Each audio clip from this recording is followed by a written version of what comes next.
Alright folks, how you doing? Welcome back. So, just to kind of briefly recap, last time Wallace got himself into a spot of bother when he went fishing, and he took a boy with him to, tend to his net, and actually five English knights came along and tried to steal Wallace's fish off him, and he was having absolutely none of it. And despite the fact that he was unarmed, the only thing he had was a fishing pole, he took on five English knights and killed three of them before the other two did the wiser thing and rode away and reported to Lord Percy what had happened. And Lord Percy just hand waved it off like, well, there was five of you, and you couldn't take on one fisherman. You guys are losers, kind of thing. Which, in my opinion, was not the correct response. I mean, in my opinion, Lord Percy was duty bound to go back and, at least recover the bodies, for goodness sake. Search the area, arrest this man who's committed crimes against the English occupation. I mean, you're talking about murder here. Wallace is literally getting away with murder, you know. And Percy could care less. He's like, well, who cares? And these imbeciles who, I have under my command. What a bunch of idiots, That's not the correct response, Percy. You're meant to go back there and investigate the crime scene, Even though the English started it, of course. So that tells you volumes about Percy's character and, well, competence, to be frank. I don't think a lot of English commanders would have just been like, look at these dumbos, Can't even take on one fisherman. I'm not sure what he's doing in command. That doesn't sound like command material, just my opinion, but leave your thoughts in the comments. But unfortunately, Wallace has now has to leave Rickerton because he doesn't know that he's dealing with a total imbecile here who can't even be a lazy one at that, who can't even be bothered to investigate the scene where three of his knights were killed. He's more interested in getting back to Ayr Castle than even bothering to recover the bodies, of three of his own knights. He could care less. He has to book it out of there because he knows that if he sticks around in Rickerton, he's going to draw heat down on his uncle Richard Wallace and his nephews Adam, Simon, and Richard Wallace. So he's out of there. He has to leave. So Richard gives him some money and tells him if he needs anything to call upon his help. But yeah, Wallace, once again, his temper, kind of gets the better of him. But then again, in that situation, with the knights at Irvine Water, I mean, they did attack him and they did threaten his life, and they did try to kill him. In all fairness, I mean, that was self-defense. I was saying earlier it was murder.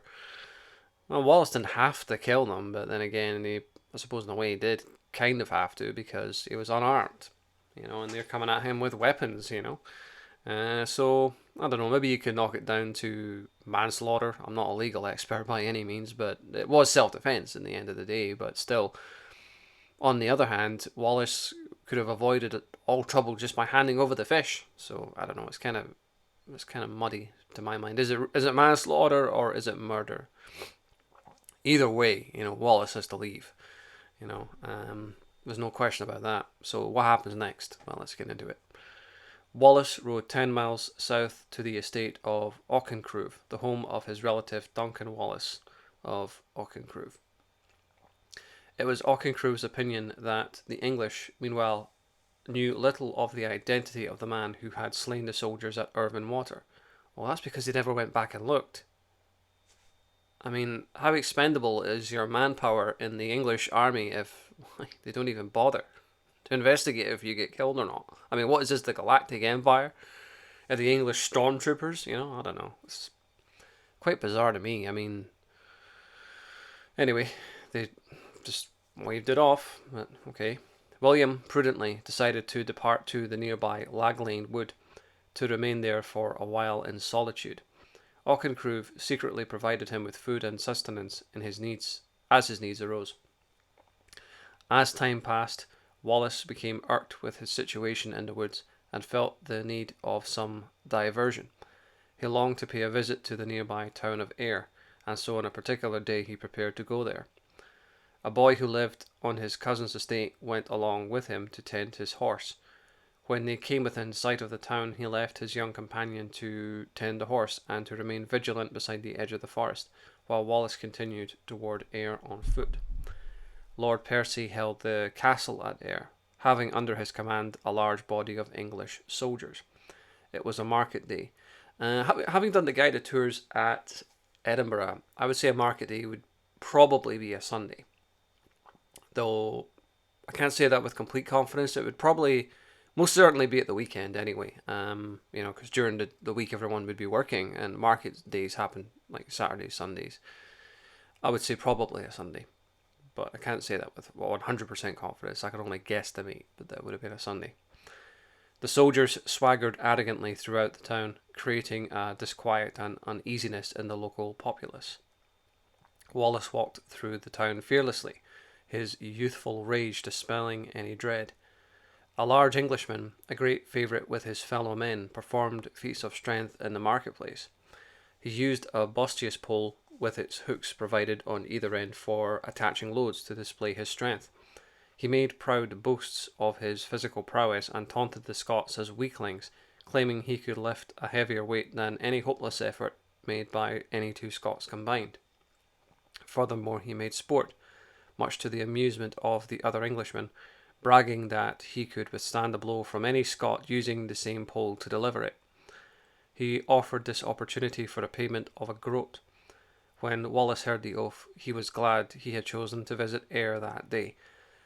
Now, I don't think you need to have a pack of tarot cards in front of you or a crystal ball to figure out what happens next. I mean, reading the description here that Henry the Minstrel gives of the behaviour of the English soldiers over the Scottish populace, it sounds like really any military occupation in history. There's nothing unusual about any of this. It's pretty normal, pretty typical, unfortunately. I don't condone such things, but, you could think of American troops in Vietnam or Iraq or even Korea back in the day behaving the same way, or even British troops in the American colonies back before the American Revolution, or any military occupation any time in history would have probably been the same. So there's nothing atypical about the English behaviour here, and it's pretty normal, pretty boring actually, if anything. I mean, this is kind of what you would expect. And then we've got this oath here, like bragging and showing off and all this sort of thing. Well, okay, this guy's a bit of a bully and all the rest of it, but does he deserve what's about to happen to him? I mean, do bullies deserve automatic death sentences just because they're prats? Showing off in front of their mates. Imagine there's soldiers in the British Army who've, behaved like jackasses in front of Iraqis and down in Badra, things like that. I'm just guessing. I'm not basing that on any actual events or evidence, but soldiers are soldiers, and they tend, lads who are in the army together tend to show off. I've seen it on movies and documentaries, and you just know that happens. So, does this guy deserve a death sentence? He's just bragging that he's not actually physically attacking anybody either. He's just boasting and showing off. He's probably drunk, in fact. That's the mental image that I get. He probably had one too many, because it doesn't sound like what Lord Percy gives a rat's ass about his men at all. I mean, he's probably not even bothered whether they're down in the marketplace drunk, groping women and shoving children out of the way, and getting up to all sorts, because Lord Percy, he just doesn't give a shit at all, clearly. He doesn't even bother to turn around when he's being told that 3 of his knights were killed. I know, broken record, I keep saying that, but it's worth emphasizing. Okay, so what happens? Well, I'm sure you already know, but let's confirm it. I will give you 3 groats for a single blow, offered Wallace. The braggart accepted what he deemed to be a generous offer. Yeah, I think this guy must be drunk, because I'm sure I've said this in other videos, but Wallace was a big guy. Anyone watch the Harry Potter movies? Yeah, Wallace is literally Hagrid. He's like that, well, maybe not quite as big, but he's practically that size. Who else was I thinking of? Like, if any of you out there have watched Still Game, Big Ennis, Clive Russell. Big Innes, the big man who takes care of all the neds. That's Wallace in real life. That's how big he really is. And this guy's not concerned at all that, giving this guy a bostious pole and letting him hit him in the back of the head, the most he'll get is a concussion, I'm sure. I mean, they must have been so drunk, honestly. That's the only conclusion I can come to reading this. The English must have been up to the gills in drink. They must have been, pissed. Pissed as a fairy, just totally drunk as a lord. I love all these kind of sayings, but the point is they must have been. I mean, they're looking at Wallace and they think nothing's going to happen. It's talking about here his youthful rage. So he's walking around with an attitude. Wallace is walking shoulders back, head up high, almost like asking for it. Some Englishman, some idiot to come up and do something. Wallace came to Ayr to pick a fight. Let there be no doubt about it. And with his uncle not there, Ranald Crawford, with his uncle not there to have that calming influence to calm him the hell down, who knows what trouble Wallace is going to get into. Anyway, let's get back to this here. So the braggart accepted what he deemed a generous offer. Wallace received the pole, and the Englishman presented his back to him. Which was such a stupid thing to do. That's an automatic death sentence. Such a blow was delivered that the fool's spine was shattered. The man fell dead at Wallace's feet. Well, he did accept the challenge. You can't be bitter about it now. But, at the same time, they're not going to just stand by and watch, are they? It's not exactly, they're not going to be stoic about it, are they? The assembled soldiers drew their swords quickly and turned on Wallace.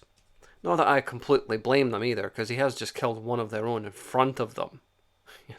He could have held back, but, holding back isn't really what Wallace does. Let's be honest.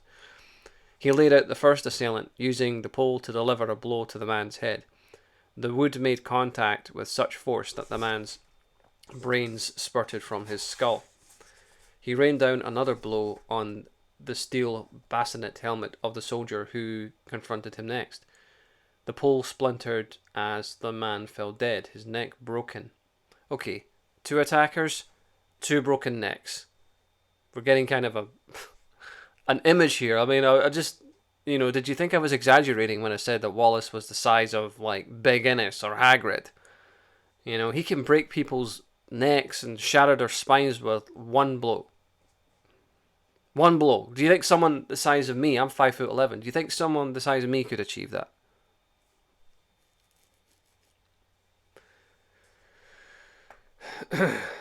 Wallace drew his sword. He met his opponents face to face where the press was thickest. 2 men who were much more skillful in swordplay than the others caused him a few anxious moments. Wallace turned on the first with all his might and struck a mortal blow. The other, seeing his compatriot go down, tried to fall back, but Wallace came on and fiercely thrust his sword into a gap in the adversary's armour, just below the armpit. Once again, armour is effective. You have to look for weak spots in a hauberk, which is the shirt of mail that you wear over a gambeson. He's looking for weak spots in the armour. He's not just cut and thrust and swipe and slash. He's looking for the weak spot under the armpit. The sword penetrated his body, making its exit high on the shoulder. 5 soldiers lay dead as he sprinted from the marketplace to make his escape. So, first of all, I've got some questions here. First of all, why are the English allowing the Scots to walk around with weapons on them? That doesn't make any sense to me. And, this is total sloppiness and incompetence on the part of the English. They should be checking for weapons before they let the Scots come in, especially after what happened to young Selby in Dundee, because you know that the word's going to get around. Second of all, how come no one knows what Wallace looks like? At this point, he's practically a fugitive, or he should be, an outlaw. For the Dundee incident alone, there should be descriptions going around to every English castle, every English garrison, every English town about what Wallace looks like. Look for a guy who's this high, this big, huge guy, who has a bit of a chip on his shoulder. Keep an eye out for that guy. You might want to watch him. The English are not communicating with each other. Because remember, Selby was the son of the captain at Dundee. He wasn't just another English soldier. And then there's what happened at the Irvine Water. He killed 3 of them, but 2 of them got away. And those two could provide a description to Lord Percy of what Wallace looked like, because they saw him in person kill 3 of their friends in front of them. Or fellow countrymen, at least. You know? And the English are just letting them walk. Can you imagine over in Vietnam, a village that the Americans have under control, they're just allowing the Vietnamese to wander around with Kalashnikovs? For example. Could you imagine that? Do you think that the Israelis are just allowing the Palestinians to walk around with machine guns and, pistols and all that sort of thing in towns that they occupy? Not to get into politically that conflict, but I'm just saying, just to use this analogy, why the English are letting the Scots walk around with weapons? If you are a military occupation force, which the English are, you should not be allowing the Scottish population to walk around with swords and knives and things like that. Things that can kill you. And in this case, did kill them. I mean, it's just basic logic 101. At this point, the English are just asking to lose this war. Because they're not communicating. They're not paying attention to Wallace, and they should be. They're letting their soldiers get drunk in the marketplace. There's nothing here says they were, but, my general impression is that they must have been pretty inebriated, because Lord Percy sure as hell doesn't give a shit. And they do practically nothing when they find their own soldiers dead. Except maybe in this situation where it happened right in front of them. It's kind of hard to ignore that, because you were right there. But anyway. Wallace raced to the Lag Lane wood until he came to the child tending his horse. Heaving the boy even into the saddle, he hastily mounted behind and sped away into the recesses of the forest. A large group of soldiers, both cavalry and foot, pursued him. Which is a rare instance of the English actually showing some degree of competence for once. He disappeared from their sight, saved by the cover afforded by the dense woodland. Auchencrew continued to keep William supplied in the hideout. He had sustained minor injuries in his encounter at Ayr, nothing more serious than heavy bruising and muscle strains, but with his strength sapped for the time being, he needed to rest in order to recover and regain his fitness. His strength returned, and with it a sense of boredom and idleness. He longed to make a return visit to Ayr, a rash longing fueled by his youthful impetuosity. Wallace could stand this self-imposed seclusion no longer, and chose to risk a second return trip into Ayr on a market day. So why is his uncle here not stepping in like Ranald Crawford absolutely would do and trying to talk him down from this? Why is he letting him? Why is Duncan Wallace not taking any action here? He's just allowing it? Well, I suppose because Wallace has to hide out. I mean, if the English show up at Auchencrew, he's going to put Duncan in danger. So, when Wallace doesn't have anyone to calm him down and control him, he makes very rash and, well, frankly, foolish decisions, because this is not a wise choice by any means. The English are going to be watching for him this time. You can believe that. Or they certainly should be. After all, he made quite the impression the last time he made his trip to the market at Ayr. Anyway, let's continue. The market, as usual on such a day, was thronged with people. The hood of his green cloak, this is Wallace, the hood of his green cloak covered his head as he mingled with the crowd. Okay, a guy walking around with a hood on, I mean, unless it's an Assassin's Creed video game, this should look suspicious. Wallace caught sight of his uncle Ranald's servant buying fish from a market stall. When the servant had made his purchase, Lord Percy's steward waylaid him. Percy's men had been monitoring the town carefully. Good, actual competence for once. Well done. You should be. Ever since the uproar created by Wallace, and viewed all Scots with suspicion. Good, that's what you should be doing. Well, not good, but you get what I mean. The steward barked a question at Sir Ranald's servant. You, Scot, to whom are you taking the fish? To Sir Ranald Crawford, the Sheriff of Ayr, replied the servant. I swear by heaven's king. My Lord Percy shall have those fish, declared the steward. Hand them over, you may buy others. What is this English obsession with fish?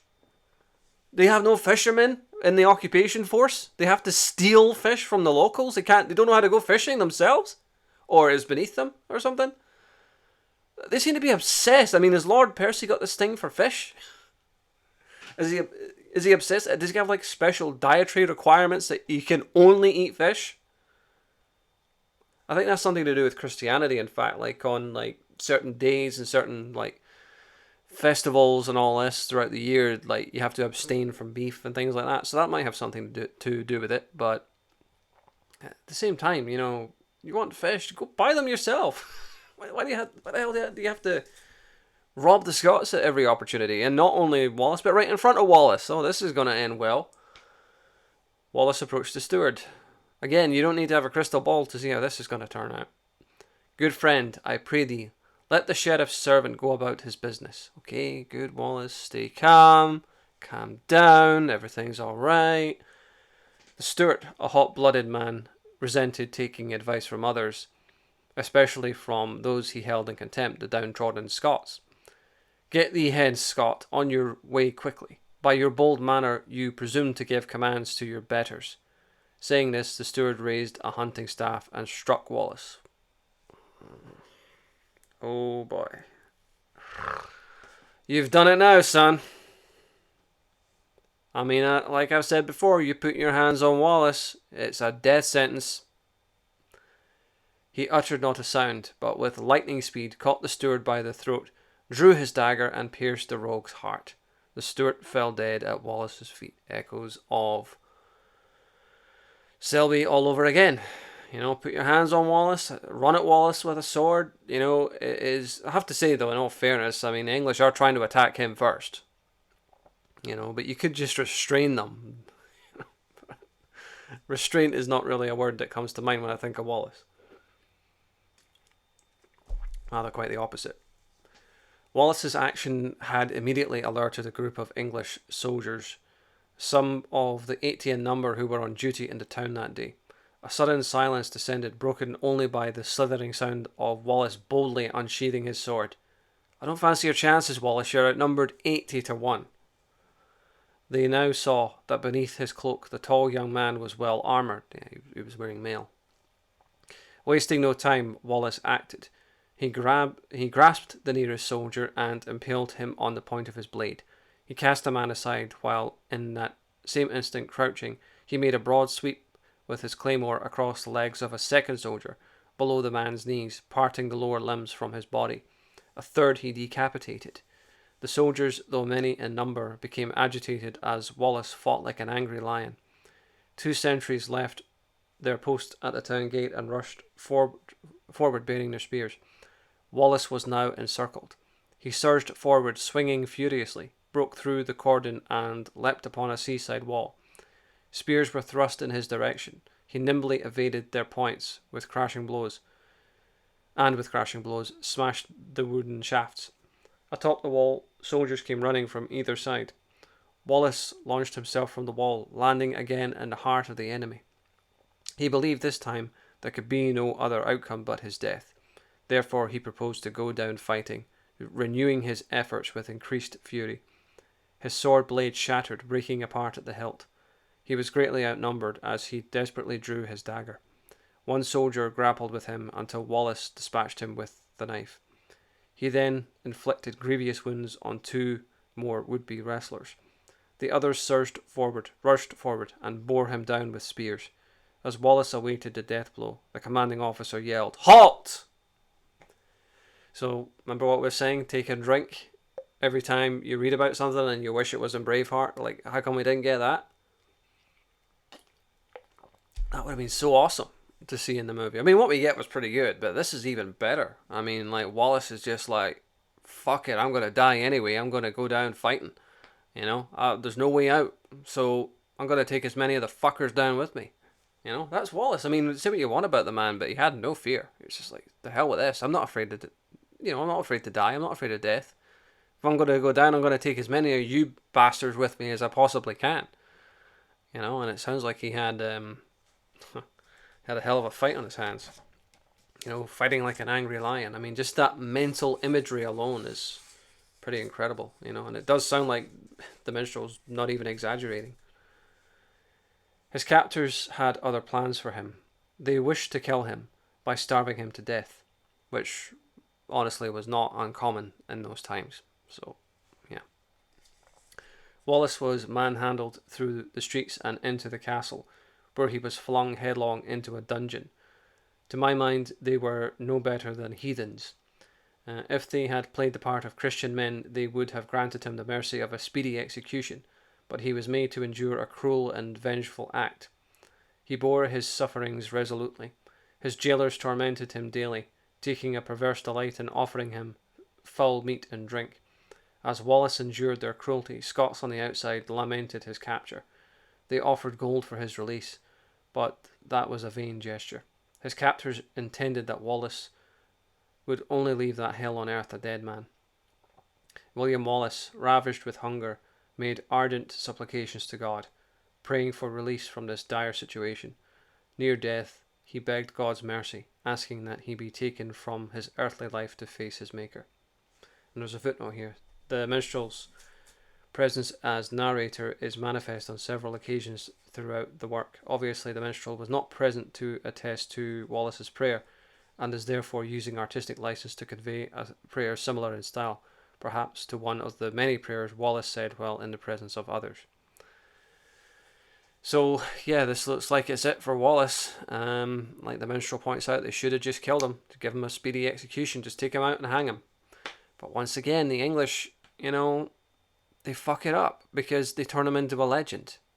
Already Wallace is becoming a legend, even if he dies at this point and goes no further. I mean, we obviously know that he survives, but even if this is the end for him, he's still going to go down a legend, for what he did. And, the word's going to spread from town to town, not only amongst the English, but amongst the Scots.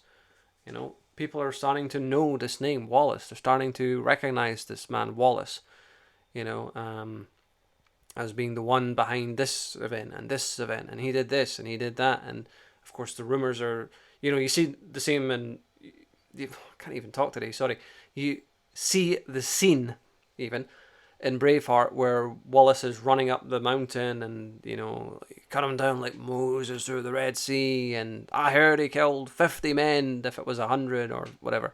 But you get what I mean, like the montage scene where Wallace makes his big comeback, in the movie. It's like that, like the legend of Wallace has already begun. There's no putting a lid on it now. The genie's out the bottle, and Wallace, bear in mind, is wounded. He was brought down by spears. That means he was stabbed, so a slight kind of, I'm wondering if this is deliberate on the part of the minstrel, like parallels with the Lord himself. Jesus was, speared in the side when he was up on the cross. So, and also the fact that there's all these like connotations between Wallace and fish, and Jesus was the fisherman, I mean, that's the papal ring, isn't it? Having watched Angels and Demons, the Pope wears the ring of the fisherman. There's a whole thing about the apostles being fishermen in the New Testament. So I'm just wondering if there's kind of like a deliberate, kind of subtle connection that the minstrel's making here, between William Wallace and the Lord himself. But let me know what you think in the comments below. I'm going to leave it there for this video, and we'll go into part 2 the next time. So thank you for watching.